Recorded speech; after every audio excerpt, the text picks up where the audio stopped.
विदेशों तक अपना बिजनेस फैला दिया था और इंडोनेशिया और अमेरिका में भी उसने कई इलीगल काम किए थे।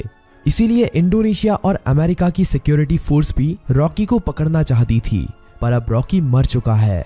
पर इंडोनेशिया और अमेरिका में रॉकी के इलीगल काम अभी भी चल रहे हैं। रमिका सेन कहती है तो इंडोनेशिया और अमेरिका की गवर्नमेंट को उसके खिलाफ एक्शन लेना चाहिए। तभी वो ऑफिसर बताता है कि गवर्नमेंट ऐसा नहीं कर सकती, क्योंकि रॉकी ने 1979 से 1981 तक इन 3 सालों के अंदर ही अपने सोने के बिजनेस को काफी बड़ा कर लिया था। विदेशों में भी हजारों लाखों लोग उसके लिए काम करते हैं और खुद गवर्नमेंट के लोग भी उसके साथ मिले हुए हैं। इसीलिए गवर्नमेंट चाहकर भी उसके खिलाफ एक्शन नहीं ले सकती। फिल्म की कहानी अब फ्लैशबैक में जाती है और हमें रॉकी के जीवन के उन्हीं 3 सालों के बारे में पता चलता है, जिसमें उसने अपने साम्राज्य को विदेशों तक फैला दिया था।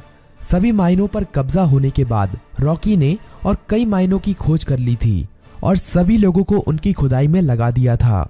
रॉकी ने उन सभी माइनों से तेजी से सोना निकाला और इकट्ठा करता गया और बाहर के बड़े बड़े देशों में एक्सपोर्ट करने लगा।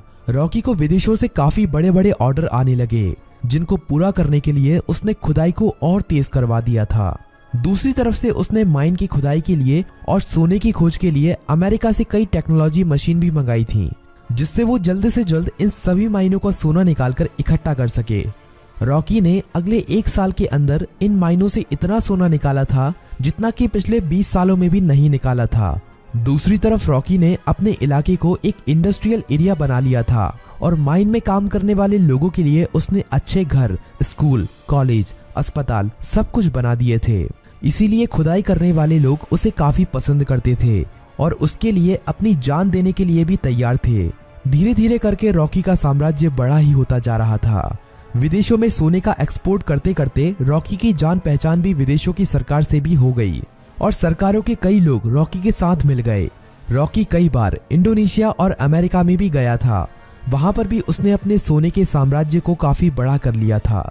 इस साम्राज्य को फैलाने में सरकार के कई लोगों ने उसकी मदद की थी और रॉकी ने एक गैंग अपनी इंडोनेशिया में और एक अमेरिका में भी खड़ी कर ली थी और रॉकी ने इन गैंग के लिए अपना एक एक लीडर भी बना लिया था और रॉकी उन सभी का राजा बन गया था। इस तरह से रॉकी ने अपने साम्राज्य को विदेशों तक फैला दिया था। अब कहानी फ्लैशबैक से बाहर आती है और हमें दिखाया जाता है कि जब रमिका सेन ने भारत में रॉकी के साम्राज्य को खत्म कर दिया था और रॉकी अपना सारा सोना लेकर समुद्र के बीच में चला गया था, वहां पर रॉकी ने इंडियन नेवी को खुद मैसेज करके उसे मारने के लिए कहा था। तब इंडियन नेवी ने रॉकी के शिप पर मिसाइल छोड़कर रॉकी को मार दिया था, पर रॉकी वहां पर मरा नहीं था। रॉकी का सारा सोना उसी समुद्र की गहराइयों में उसी जहाज में दफन है और रॉकी को अमेरिका के सबमरीन ने बचा लिया था। ये सबमरीन अमेरिका के एक बिजनेसमैन की थी, जिसे रॉकी ने उन 3 सालों के बीच में अपना पार्टनर बना लिया था। रॉकी अब अमेरिका में सबसे छुपकर रह रहा था और वो महीने में कभी कभी इंडिया भी किसी को फोन करता था कि केजीएफ का क्या हुआ, केजीएफ को ठीक होने में कितना समय लगेगा।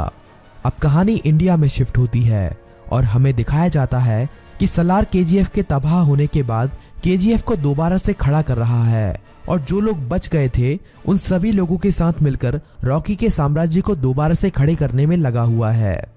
सलार ये सभी रमिका सेन से छुपाकर कर रहा है, पर बहुत जल्द रमिका सेन को भी इसके बारे में पता चलने वाला है। धीरे धीरे करके सलार रॉकी के साम्राज्य को दोबारा से खड़ा कर देता है और दोबारा से माइनों में खुदाई शुरू हो जाती है। अब सलार रॉकी को फोन करता है और कहता है, मालिक, हमने आपका साम्राज्य दोबारा से खड़ा कर दिया है। जिस तरह आपने कहा था, अब आपके लौटने का समय आ चुका है। रॉकी कहता है, सलार, तुम्हारे लिए मेरे पास एक काम और है। तुम्हें उस सोने को समुद्र से निकालना है जो हमने इतने सालों से वहां पर छुपा के रखा है। वो हमारी माइनों से ही निकला हुआ सोना है। इसे हमें किसी भी कीमत पर समुद्र से निकालना है। इस सोने की मदद से ही मैं दोबारा से भारत में अपने साम्राज्य को खड़ा करूंगा। सलार सोने को समुद्र से निकालने के काम में लग जाता है और इंडिया में अब एंट्री होती है रॉकी की। सलार अपने लोगों को कहता है कि मालिक कई सालों के बाद यहाँ पर पधार रहे हैं, उनके स्वागत में कोई भी कमी नहीं रहनी चाहिए। किसी को नहीं पता था कि ये मालिक कौन है। रॉकी अकेला ही अमेरिका से आ रहा होता है। केजीएफ में रॉकी का स्वागत धूमधाम से किया जाता है। सभी लोग रॉकी को देखकर हैरान थे, क्योंकि उन्हें लग रहा था कि रॉकी मर चुका है, लेकिन रॉकी तो अभी जिंदा है। रॉकी अपनी माइनों का काम देखने के बाद सीधा मिलना चाहता था रामिका सेन से।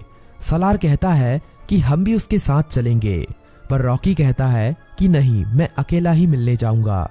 रॉकी अकेला ही अपनी रोल्स रॉयल कार में जा रहा होता है। तभी नाके पर पुलिस उसे पकड़ लेती है। पुलिस वाले जानते नहीं हैं कि वो रॉकी है।